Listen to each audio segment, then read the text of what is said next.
Heya, doctor, how you doing? I've heard that it's really good for patients to be very restful. So did you get a good night's sleep? Good. I also got some food here. My auto cooker and everything is all set up. I've made myself some lovely little bits of toast. So what do you want for breakfast today? Uh, did you spend all night trying to come up with that, my good doctor? You're only hungry for answers. um, that's kind of cute, honestly. But, Doc, you need to eat. Please. Um, also, there is, only a few answers I can provide. I can't answer what happened at the clinic. They seem to be trying to cover it up. And unfortunately means that you have to stay with me for a little bit longer, forcefully. I'm sorry about that, Doc. Oh, not answers about that. You didn't expect me to answer. That's nice. Thank you. Then, my past, right? Okay, Doc. Can you eat first, please? Because it is a little bit of a longer tale, and you will be the first person I've told the full story towards, so it would give me some time to think about where to start. Yeah, the auto cooker is right here, and here's the settings. Give me a bit.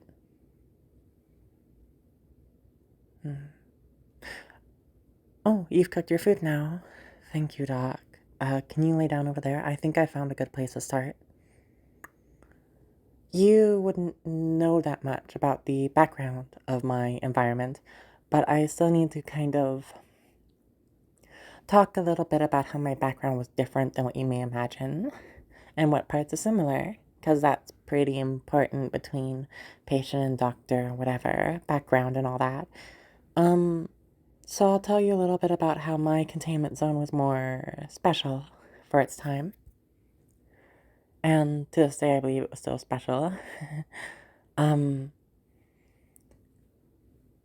told you a little bit about the cullings that happened every year. A lot of us kids didn't know why. And obviously, I've told you that you had two choices. You either would die, or you would do something before your death day to prove your loyalty to the corporation, and then they would take you in under ability that just stripped you of your free will, basically. You're still yourself as a person, to my knowledge, but you have no ability to resist any order that's given to you, as long as it's done under the company's umbrella. Yeah, I'm sure you can imagine how that's been abused, especially against the children.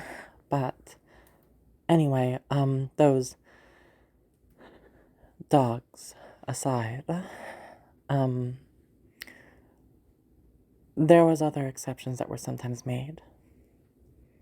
That was if somebody had a power that was useful, but not in a way that would undercut the sanctity, quote unquote, of the company. So, for instance, in the place I was born, a few years before my birth, around 5, I believe, there was this one person who awoke a power, B grade, like myself, but their limitation was that they could only grow in a very small select field that had to be prepared in advance. Due to this, they couldn't grow any crops or anything outside of the wall, something that would show to the outside world that, hey, not all of us are evil or villainous or something.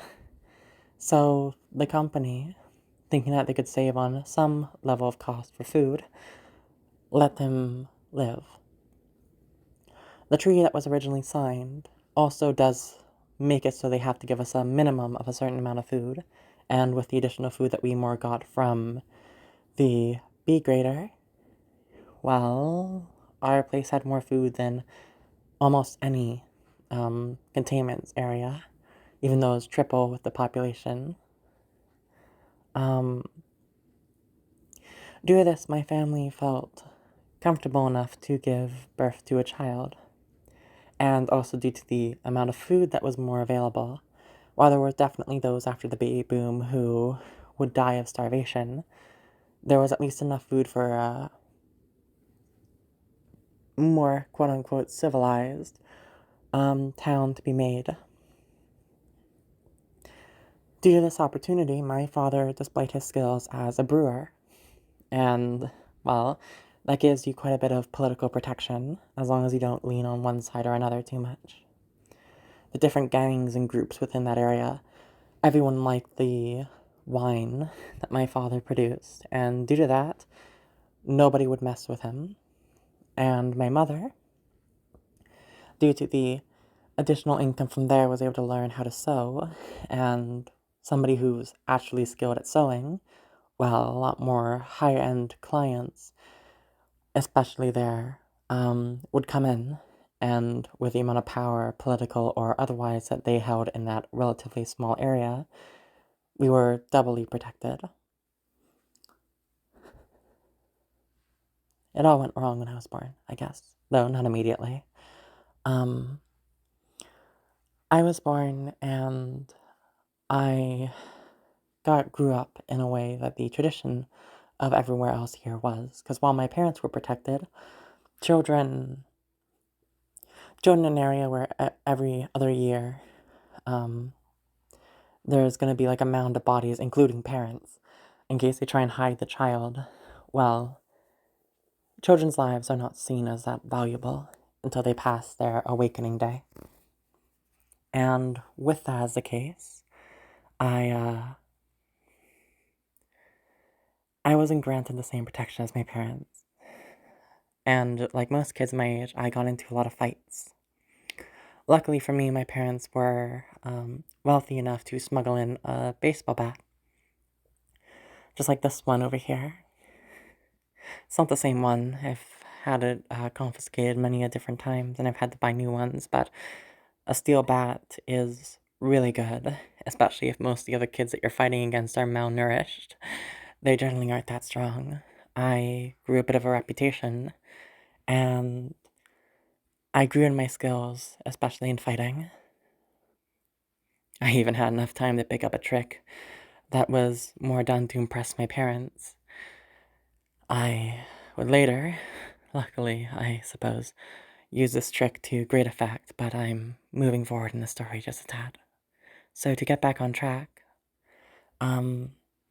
I would get into a lot of fights and bruises and a few broken bones, until the day of my awakening more happened, and that's when everything changed. I would wake up, and I didn't even know it was my day of awakening. My parents didn't keep track of the day of my birth. It isn't really normal to do that there. But anyway, due to this, it came as a complete surprise to me when I woke up one day, and I could smell the alcohol and hear just the incessant buzzing all around the house before I woke up. And lo and behold, the first thing I saw was so many flies just flying all over the place. It's a swarm. And I didn't know how to react other than just to run the heck away and swing my bat. I may have even killed some of them. I don't know. And I tried finding my parents through all the ruckus, because they wouldn't let so many flies be in the house, right? And then I found the stench of alcohol. A huge amount of our front carpet near the door had been completely drenched. There was little bits of alcohol that had fallen around it, but most of it seemed to be on the carpet that we had. Just right in front of our door, a sign of, how wealthy we were. I assumed at the time, I believe, that we had been raided, that somebody had broken an agreement and just, they didn't notice me. I didn't know why the flies were there as much, but you don't have the time to really consider those things back then when you're in a panic. So I quickly grabbed my bat that I already had when I dropped it and ran out the door. And I hid for a few days. I think 2. I think some people noticed me, but they were trying to figure out what happened to my parents and if they were still alive. On the second day, I heard that the building that I was in was set ablaze to get rid of all the flies.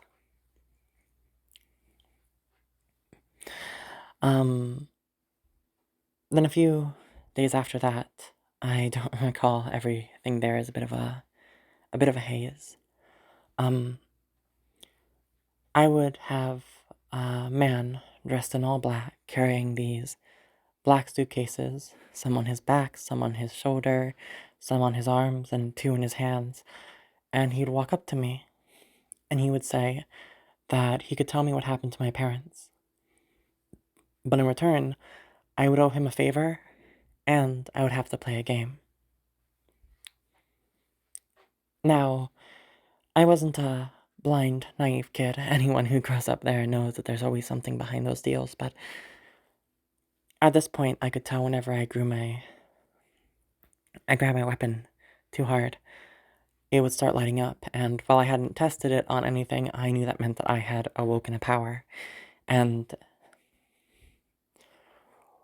well, I thought maybe that may be something that would get me killed. I didn't know about the calling, I think, back then. But in a gang war or thrown into something else without the protection of my parents, well, that seemed to add up enough. So, with death seemingly inevitable on either side of things, I agreed. After all, perhaps I would finally know what happened to my parents, and maybe they weren't dead, right? Maybe they were just kidnapped. And I could finally figure that out and point a few people in that direction. That's what I was thinking, I think.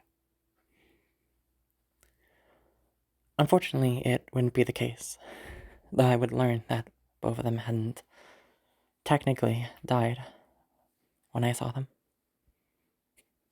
Though for one of them, technicality is quite a standard. I would later confirm this knowledge back when I got out, but my parents had both awoken their powers. Because remember how I told you, when somebody of a higher grade awakens their power, there's some energy that releases out in the area? And the closer you are, and the lower your talent, the less energy you need to awaken. Well, my parents were both F's grades. They didn't need much energy, and as you can guess, houses there were really small.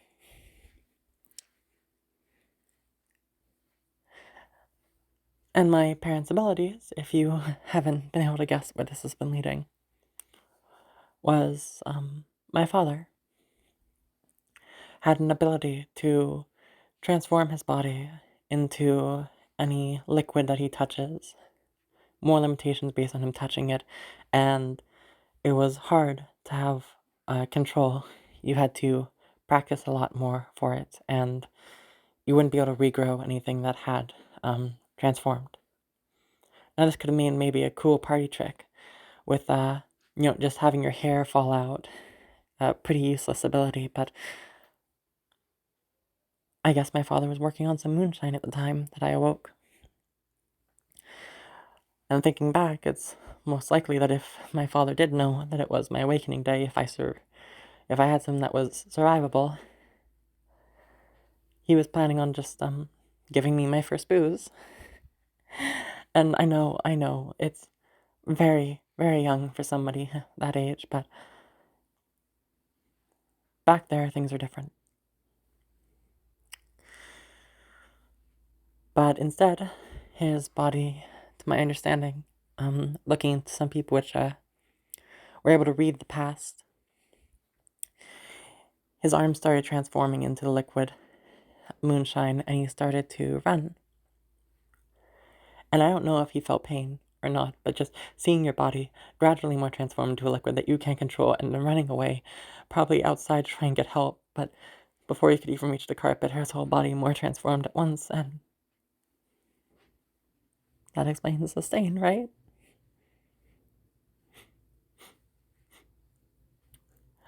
At the very least, I can be comfortable with my father because liquids like that don't have a brain. Unlike other people who can transform, it's just water, it's just wine. There's no magical property to it. So, my father, whenever that reached his brain, truly died. My mother, however, would not be so fortunate. Remember I said there was a buzzing? You're getting it now, Doc. I knew you were so smart.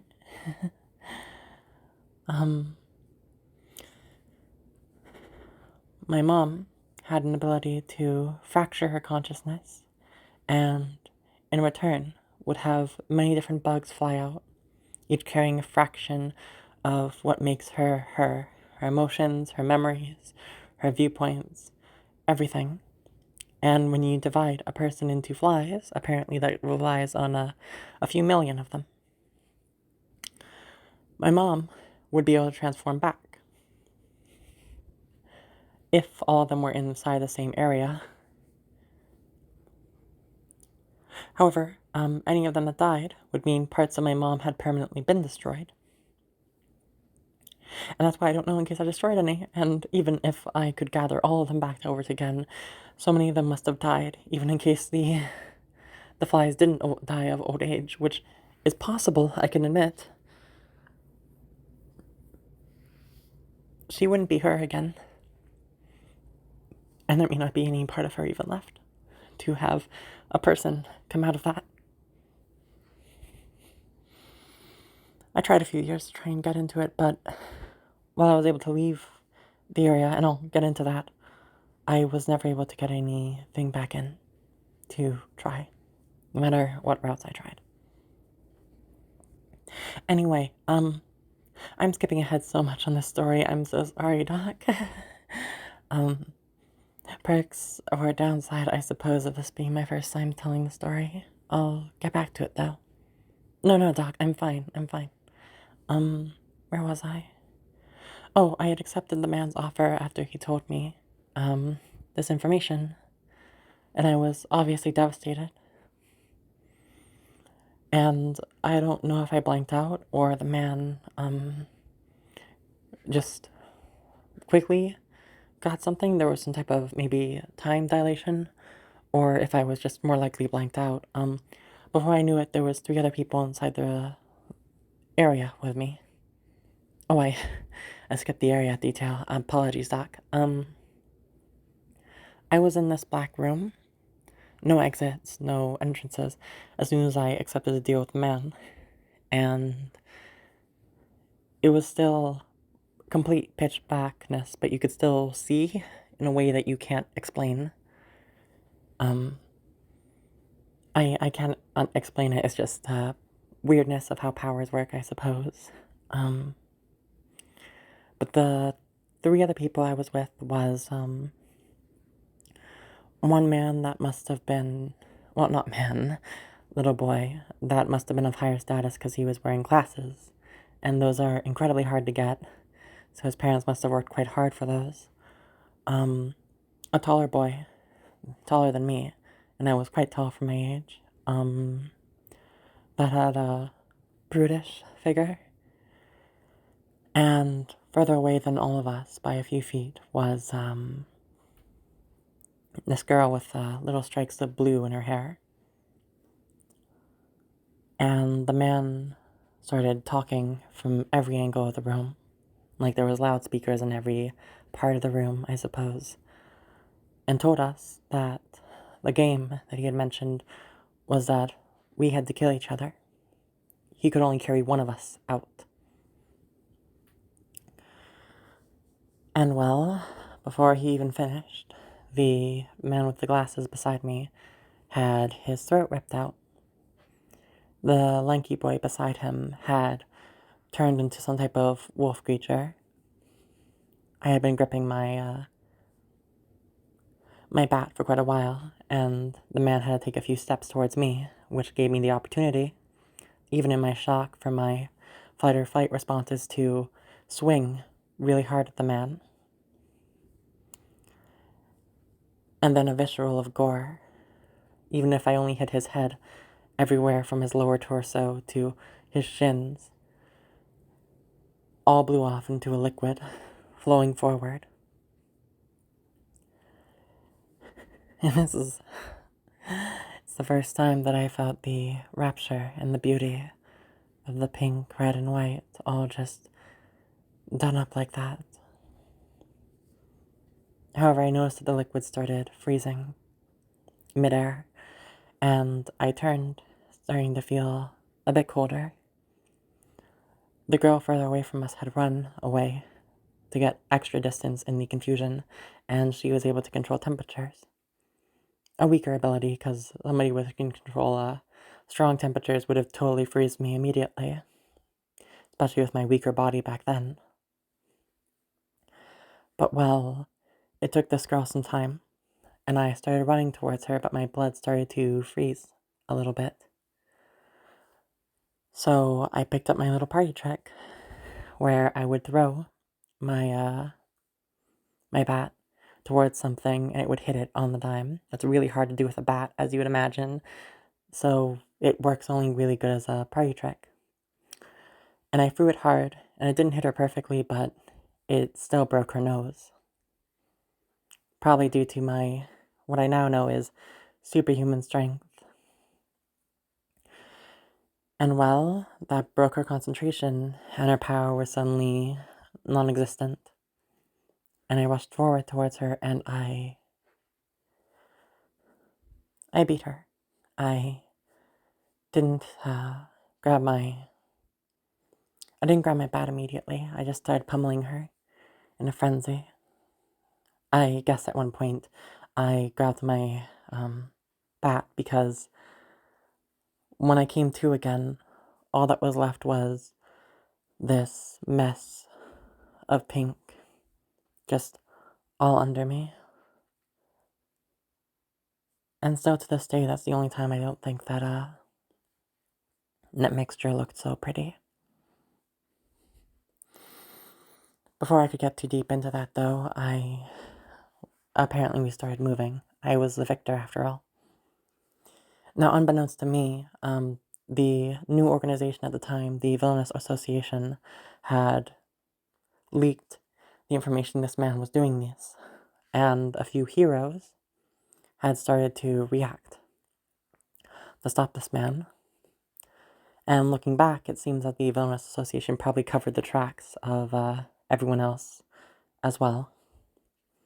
Because the man died, and all of the suitcase that he had on his body just fell in random areas.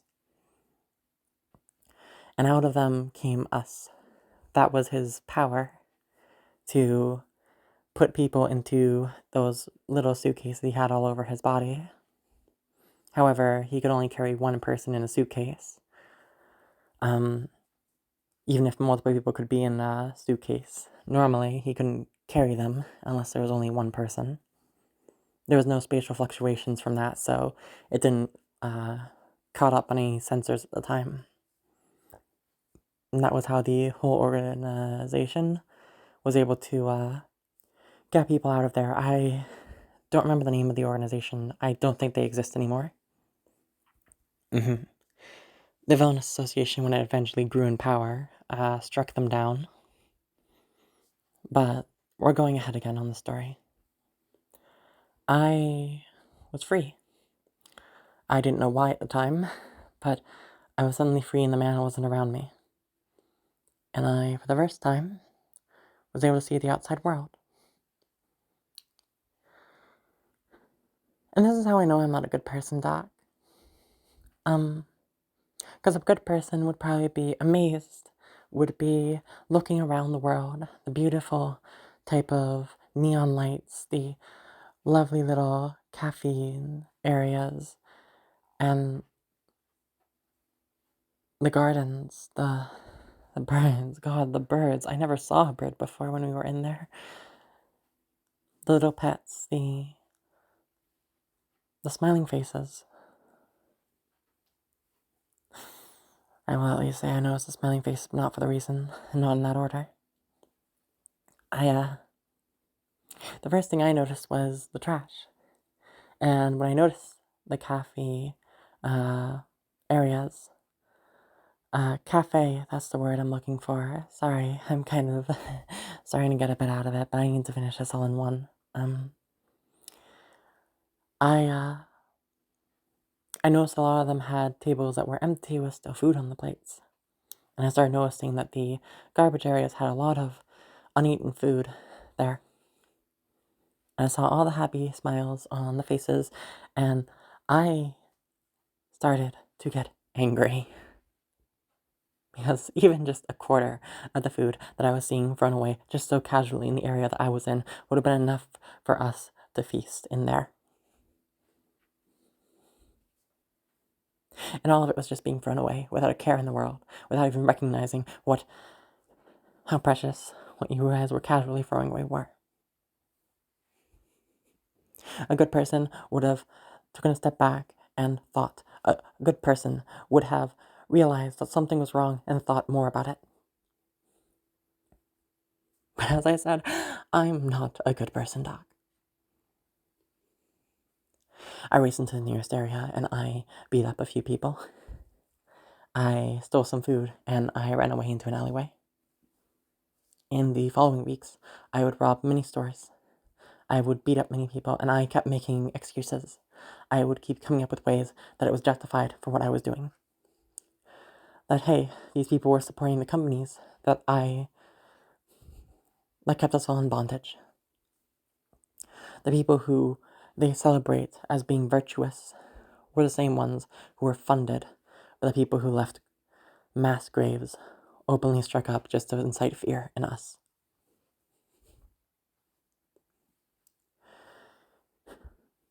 So I struck out hard. But after the first few weeks, I recognized that that wasn't healthy. I calmed down enough that I could have made a different choice. But I didn't. I was calm enough to do research to learn about the differences between the Hero Association and the company heroes. I researched into knowing about how the companies worked and how people thought what was happening inside the containment zones were. That they were humane. That they were deserved. All because of one theory, that, hey, what's in your blood determines your power. So I went to get myself registered. Not completely, I did it in a back alley type of way. But even if the differences here are quite pronounced compared to in there, there's still some similarities in how the underworld or the black market work. So I was able to get to work. And I learned that I was a B rank. Not only that, a very strong one at that. And that I come from two weak parents that were F grade that couldn't even awaken their abilities. And that's how I knew in that moment that that theory was bullshit. Something made up to keep us where we were and make people believe that that was the reason that we were there. This would later get confirmed a few years later when I would learn that certain abilities, as long as a hero had enough money, could make it suddenly be an E-grade ability if they just paid an inventor enough to find some circumstances to mitigate the issue of previous F-grade abilities. And a normal person could have perhaps gone over and dissuaded the crowd, proved through so many different abilities to look through my memories and publish them. And there were so many ways I could have gone about it, but I just saw people eating up all these lies and not even questioning them for a moment, and I just got angrier. So I made a choice. I made a choice to strike out even harder, because this world was going to ignore all the pain and go over and say that was right, it was justified for us to feel how we were and be treated the way we were due to what was in our blood. How did they have any right to be treated differently?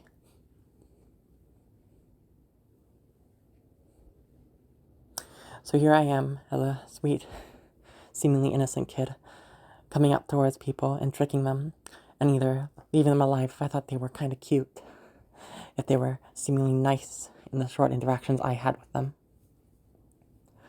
or leaving a pretty mess. Eventually I got caught, but not by any heroes. You know, back then, the Villainous Association was not the strongest. It was somewhere around the top 20, I think. But there were much worse monsters back then. And unfortunately for me, I got caught by some of them. They saw potential in me, and they taught me how to fight. But they saw potential in me in other ways as well. I was lucky in the containment center. I realize now my parents were very wealthy, and due to that, certain things never happened to me. I didn't even know it was a thing back then because my parents never taught me. But as you know, I am very attractive doc. And while I have all my toned muscles now to give me a different look, back then I had a bit of baby fat on me all over. A much more adorable look, I was told. And well, the villains of back then were not as courteous as the villains of today. I'm sure I do not need to go into extra detail, but I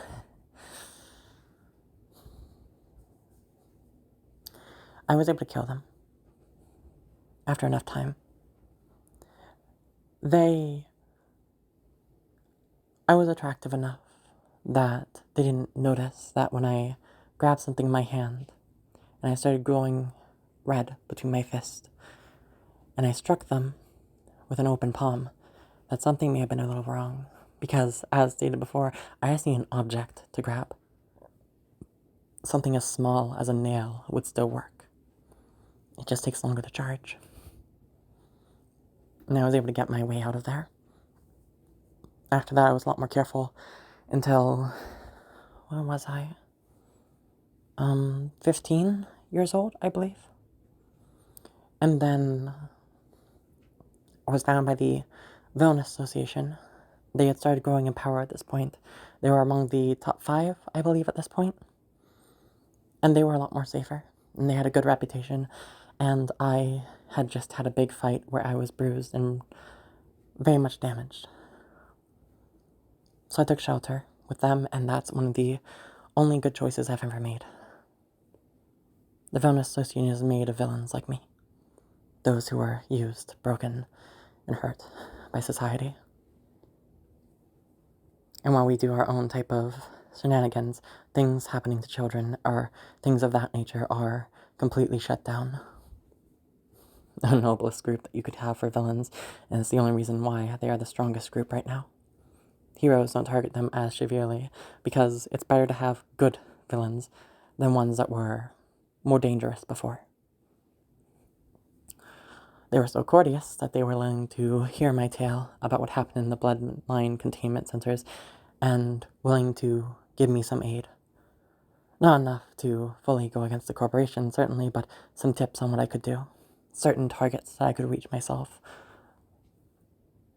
And I am still thankful for that, even if I messed it up so bad. Because, Doc, I was 15, but I was still angry. I was still holding a rage towards the world, even if I had been finally touched by an actual kind hand.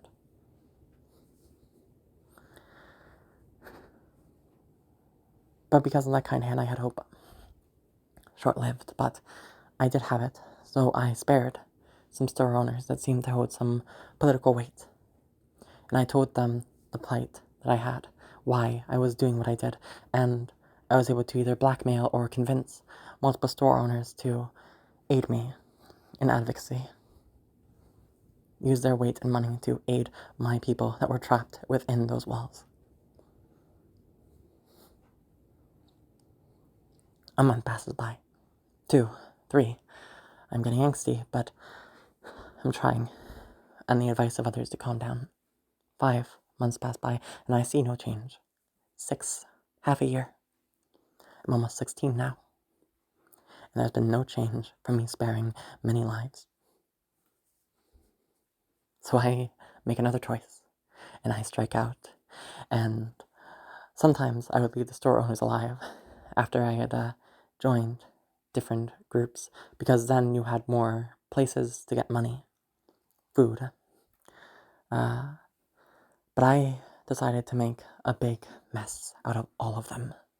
Beautifully done, I will say, even if it was a bad choice. It was supposed to be a symbol that people who betrayed me, betrayed my people, would meet that fate. But I didn't understand that they were doing their best at the time because I was a child. Change can't happen instantaneously, especially against a corporation like that. And only having small store owners, they were making gradual, small little changes in public perception, and I threw that all away by murdering each and every one of them mercilessly into a big public display. I confirmed that some of us were born wrong. After all, this is what they do to their advocates. What would they do to their enemies? I handed the greatest propaganda to make sure that my people stayed in those jails. In all but name. All because I couldn't control myself. All because I was angry and I made a wrong choice. The Bonus Association let me back in. I got looks, but people understood. Since they didn't know my age, at least. And apparently, many of those people had made similar mistakes before. But anywhere else, I had no chance to be in. I was given gigs, jobs, and gradually I became a second hand to many different villains. If they wanted to have somebody who was reliable, who they could trust, well, that kid that they grew up within a lot of the containment zones, that kid who grew up learning the good values of the Bonus Association, they wouldn't betray you. And they could also batter up against some pretty strong heroes.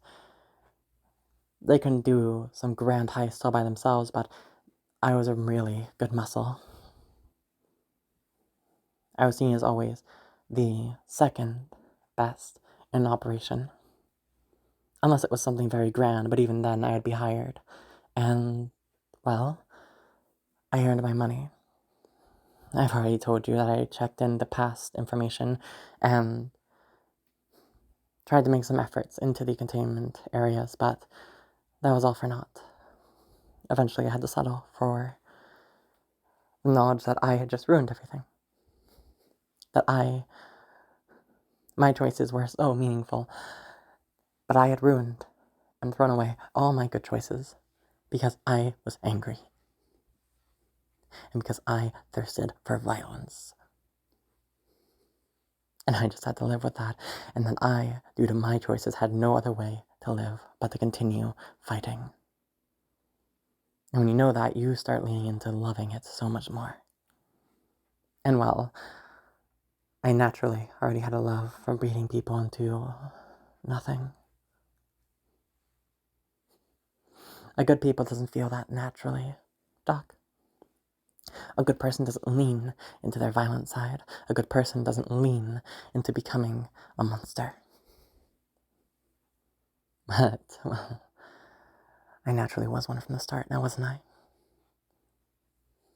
Whether it's the impact of my powers, the way that I love blood, or the effects of those around me. I told you different theories of power, no?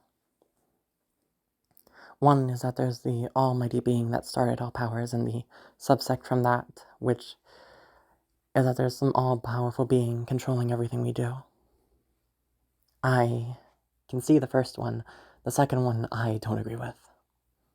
All my mistakes are mine. I fucked up. I killed those people. I lashed out. I was born crazy, but I'm the one who decided to keep going like that, Doc. I am the one who refused help, refused better counsel, and acted out impulsively on my own. No one else. No God forced me to do that. That's all on me. Yeah, sure, my first 3 decisions that I made are understandable. A child doesn't want to die. So, me reacting the way I did makes perfect sense. Me reacting in fight or flight and killing literal children. That's understandable as well. Fight or flight, right? Third one, the anger. I was very young at the time. Maybe that's understandable, but I was a smart kid, and I should have known better after a few weeks of calming down. There was another way. I could see the other way. I contemplated it even, but I chose not to go that way. I chose to be an icon of vengeance, of pain, bringing the suffering that my people and myself had suffered for so long and giving them a taste of it to this world. It seemed on the outside just so perfect. I know now that that is not the case. But back then, compared to what I used to have, it certainly did. But there's a third theory, remember? The one on your personality? That one I lean more towards. But I have my own spin. From what I can more view as a consequence of everything I did. Because what does my power do? I hold on to something, and the longer that I am a part of it, when eventually I let go, or I let that energy just flow, something explodes. And what's been my history, Doc? My family, the longest time I've been in part of something, had both fates worse than death inflicted upon them as soon as my powers awoke. The first time I use my powers is to kill things. Children, even. And I find their deaths pretty. I then see the world, and I make small little explosions, small unnoticeable things, because I've not been part of it for too long, and then gradually, as I become more entwined with this world of yours, and all of you, I make an effort, months long, to build something good. And even if it would only have been a garden, something mostly decorative, but perhaps eventually bring some fruit in small, minute ways to my people, I saw it was growing too slow, and I burnt it down, creating such an explosion that no one would ever trust to give any faith in us again. I may hate the traitorous dogs that act against our people, who sell themselves and others out to work for their masters. But they are children when they make that deal. Much younger than I was. And they had no way of getting out of that situation other than to die. I can understand the choice even if I myself would have perished. But I've done more impact than any of them could ever wish to do to our people when I was free. I am a walking disaster. Anything I touch, as soon as I let go, as soon as something happens, a switch flips, the longer I'm a part of something, the bigger the explosion. Now that seems quite in line with my personality. If we put it like that, my power. Now doesn't it? And yet still, I want... No. That's a bit much, I think. I'll be leaving it there, Doc. I think I'm gonna go. I have my food. You've gotten yours. You know how to work this food section, so you're all good. But I need to go. I'm not telling you what that last part is, Doc. That's not part of my backstory, so I don't need to tell you. I didn't promise to tell you that, not to die. You have the pieces now. And I'm sorry I gave you an unfair choice. Because it was supposed to be me breaking you compared to you fixing me. But I'm unfixable, Doc. I was broken from the start. So I'm sorry for giving you a false choice, a false game. I realize that now. I'm sorry. Doc, please. I need to go. I don't want to blow up on you or have a large emotional reaction. I have control of my powers enough that I don't think that I'd harm you, but I wish to be safe. thank you.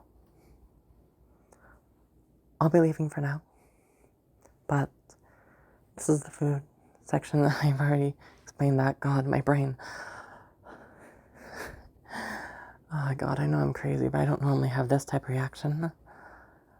Anyway, Doc, yeah, I'm gonna be in my room. I'm gonna lock it just to be safe. However, I can break through my room pretty easily in case there's any intruders, so just give a holler. The security system here should let me know of any intruders before then, but just in case. Yeah. Anyway, Doc, I'm gonna be going. You stay safe, Doc. Doctor, you're a very kind-hearted person. You are a sweet soul.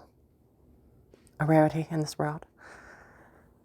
But I shall reinstate one more time. I had a choice. I had multiple choices that I could have made. And I recognize those choices even. I wasn't blinded by my rage as much as you may think. I knew I had multiple choices laid out before me. I was smart. I did not lose myself in my bloodlust. But I still threw them all away. I had many times to choose. I just always chose wrong. And with that, I'm going to be going. I do not wish to lose myself right now. Yes, yes. See you, Doc. I hope you're able to leave soon, if it's any comfort. Before, what inevitably happens to anything close to me happens to you. I don't think I'd be able to forgive myself for that, though.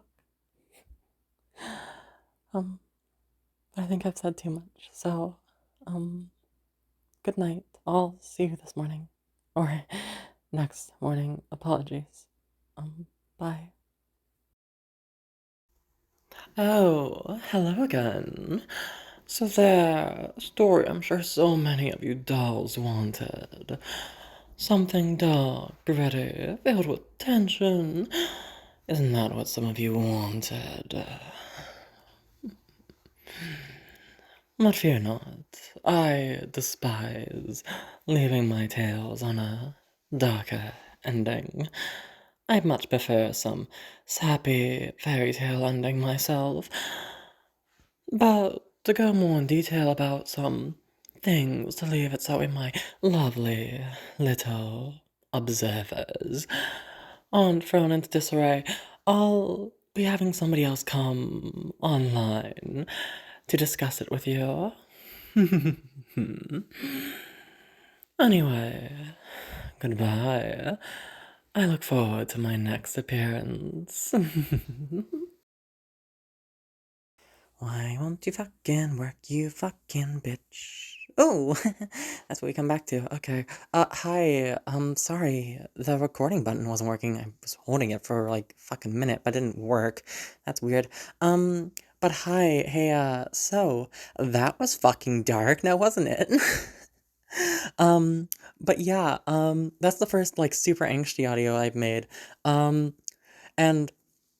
I've actually had to re-record this part because originally there was a different sound, that was like more in the background for the entire time. And my fucking god, it annoyed me so much that I decided to re-record. So, you know, luckily, it seems like I'll be able to finish this in one setting. My throat's gonna hate me, but hey, that's worth it for fucking this audio. But with that out of the way, I want to talk more about her as a character, because while I understand the purpose of angst in a story to like drive up narrative tensions and stuff like that, I personally don't like my stuff that I create to be on a more angsty note at the end. Now, this is probably going to make this like a super long video. Like the new re-recording is like 40 minutes. So, you know, that's going to be a bit. So I'm going to try and keep this a little bit shorter, but who knows, this video may be an hour long. My god. Okay.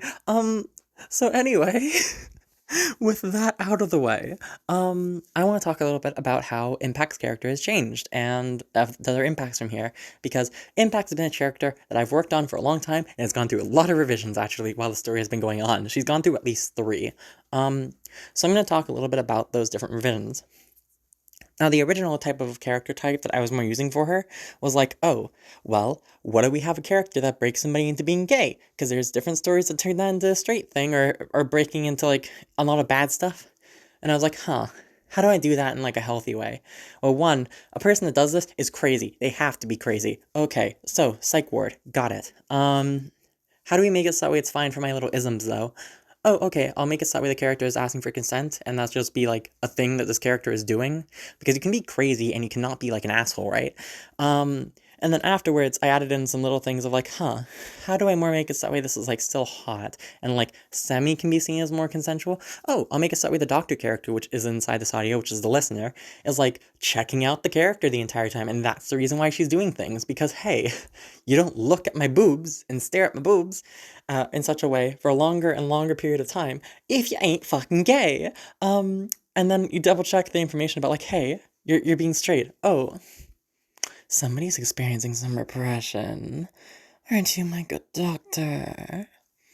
Now, of course, I fucked up the wording in the recording, but hey, that gets accounted for in later type of renditions that we're going to have on the historic character. You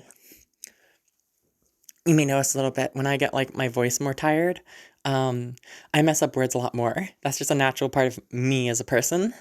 But hey, I was able to weave this into the character more, but we're gonna get into that later. So that was, like, enough to, I'm like, okay, this character, hot, still kind of consensual, but still kind of not, so that way people who like that type of vibe can still get it, but it is a lot more on the con side of non-con, right?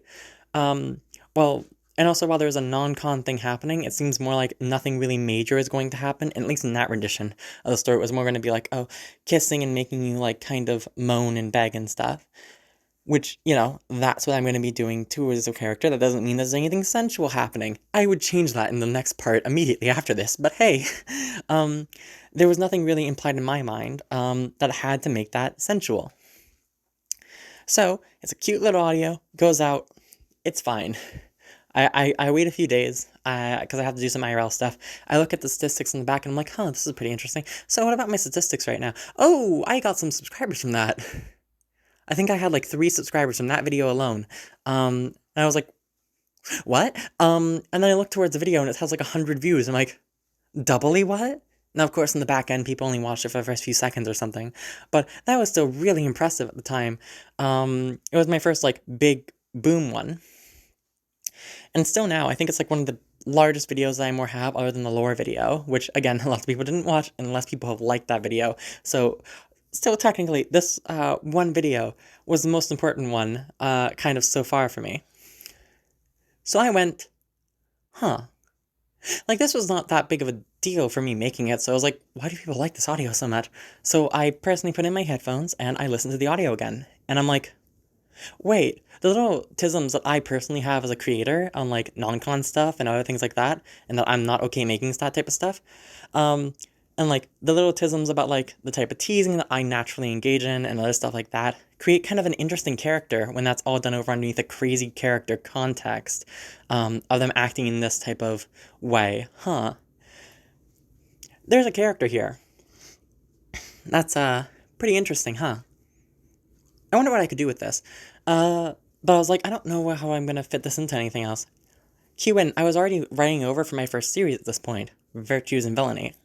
And the first character is the one that's inside the second video, which is, the dorky villain. They're the main character of this thing. It's not Impact, actually. They're the main character that all the story parts of Virtues and Villainy is supposed to center around. But I more look towards it and I'm like, huh. This is a series I'm going to make. I'm probably going to stick to making stuff on this series. So, well, is it possible I could make it so that way it's connected to that series? It is a superhero one, so if I do a few retcons, yeah. Which is how the rest of the character more worked. Now, at this point, I had already recorded the dorky villain video. And due to that, I had mentioned, because going just a tad bit into that character, she's intentionally being a dork for her hero. She's proposing herself as some great villain that's actually a dork, and she's pretending to be a dork to get it so that way her hero, her little sunshine, likes her. That's her character. She's purposefully being deceitful towards that person. And as such, that's why she has the kittens already prepared, also to be, like, comforting towards her, and also, like, that seems like a dastardly ploy that's actually kind of cute. And in the same vein, giving the insurance stuff towards the containment zones, which is like, you know, a place which I had nebulously kind of defined as like, okay, there's a different type of theories that probably would exist in a superhero world. One of them could be like this bloodline theory thing, and people with like bad bloodlines go here. That's just like a trope and stuff. That fits really well in my world. And that was just something to more go in and be like, haha, capitalism, sometimes bad. But then I had a little bit more of a thought of like, I kind of like the concept about this type of thing, actually, and like discussing this a little. But I don't really have a character I could really fit into that, can I? Well, then I immediately thought of the second character, the only character I was originally more planning on being on here, on the virtue and villainy stuff. The one that we now call Impact. Back then I didn't even have her name. And I'm like, it really fit in that this crazy character comes from this place that's supposed to be kind of quartered off and stuff, and then you can more talk about different type of issues and stuff, eh? And I can explore that part of my world. That's really nice. And since I'm a storyteller first and foremost, I latched onto that idea. So the entire reason why that character is part of it is merely because she's popular. Like, that's the only reason that we've gotten the videos so far. And secondly, the only reason why she was more there is that I was already making a series in my head and writing stuff down for it before I checked out in case that she was a popular character. So I was able to slot her in pretty easily. And then it was like, well, the Villainous Association has a lot of bad people in it, and I want to kind of connect all my characters that are villains into the Villainous organization, because this organization I can more see as like they're bad people, but they aren't bad people type of category. They're still villains, they still do bad things, and they still have kind of warped morality, but they aren't going to be necessarily like evil characters, because I'm not okay kind of speaking for evil characters. That's just a personal gripe. So that leaves me in like the little midline that I can make my morally gray characters, which are still kind of having some redeemable qualities. As such, I was more thinking, how do I make this all fit into like other stuff? And I used some real world inspiration, which is more prevalent now in the new reasons that are more going over in the backstory. I used, what is the name of it? Native American type of areas, which have been set off by the government. A lot of the stuff like the alcohol, the different gangs that are inside those areas, and the way that they're underfunded, but they still have to give a certain amount of food, but it's less food than they should be giving towards the area because people still starve and stuff, because those trees haven't been redone. Like, all of that comes directly from real world stuff. Like, you know, that Native American stuff, because I took a course on Native American studies. With all that in mind, I was more thinking, okay, like, this is fine enough as a character. Then I said, okay, like, what would be, like, a fun way to more make this character different? Oh, I know, I'll make this character actually canonically trans. There's two characters which are canonically trans. There's a third character I may add in which isn't in this series, but, you know, I will say the other character that is trans is not trans in the same way as this one, so I wanted to add an actual, like, normal trans person. Even if she's crazy. But hey, most trans girls were kind of a little crazy, so it works. It works, I think, right? A good representation. But with that out of the way, I started trying to think of like, okay, what's her power and what type of limitations can I place on her power that wouldn't allow her to break out of this place? Well, she has to grab an object for that. And the whole thing about the blood and everything, I added that in afterwards. Because of, like, a few lines which I saw, like, maybe this character likes violence a little. Oh, okay, I can elaborate on that, actually, to, like, stretch out her character a little bit more. And that's how we got the second rendition of her character, like, all the reasons that made all the parts up till this video. Now, I wasn't planning on making more Virtues and Villainy stuff for a while, due to some IRL stuff I'll go more in detail with on the 10 sub special. But due to Skylar having some really good reading comprehension with this tweet, I was like, somebody read this character really well, because, like, one of the main parts about her backstory, which has always been consistent from the start, is that she doesn't really have a lot of choices in the start. Not a choice in where she's born, not a choice in how she really reacts, and not really a choice in, like, killing people, because, you know, the extermination thing was already set up very early on, because, you know, my world's kind of fucked up. So, with all these things in mind, I was like, yeah, I'm gonna make it so that way the character really cares about choices, and that's the reason why our crazy character really cares about consent and stuff. it was, again, all built off of my original characterization and all little isms that built into this character. And with all of that accounted for, I was now going one more time over her story, because it had been a while since I've gone over, Impact's story. I'd made the other video, but I was just redoing one video to make the screen thing not actually frick up. So I was still interacting with the character enough, but I wasn't really going over her whole story. But going over her story one more time, I'm like, how would she feel about all the actions that she's done? Oh, she would have a ghosty complex, wouldn't she? About all the different things that she's done, all the choices that she's thrown away, and even though she's really impacted by choices, she would think that all the choices that she had the liberty to make, she made the wrong ones, didn't she? Because the whole, murdering the store owner thing, I kind of had that planned. It wasn't originally murdering them, but at this point, like, it's more likely that her character would have murdered them than not murdering them, me taking a step back, looking at all the details I had for her character up till that point, so I'm like, okay, yeah, she probably murdered them, and that would also leave a more impact against, freeing her people, which she would feel really bad about, which has now caused the type of guilty complex. And also, with all these events lined up, how would she more interact with Doc? Well, she, for those who are unclear, she really actually likes Doc, and we're going to get into that more in detail in the next video, but she's also really afraid of her interacting with Doc to a little extent. But she's being more selfish in her mind by still wanting her and wanting all the advances. But her talking about all her past all at once flooded into her, and she's like, fuck, now I lay everything out all at once. It's not safe for you to be with me. Fuck.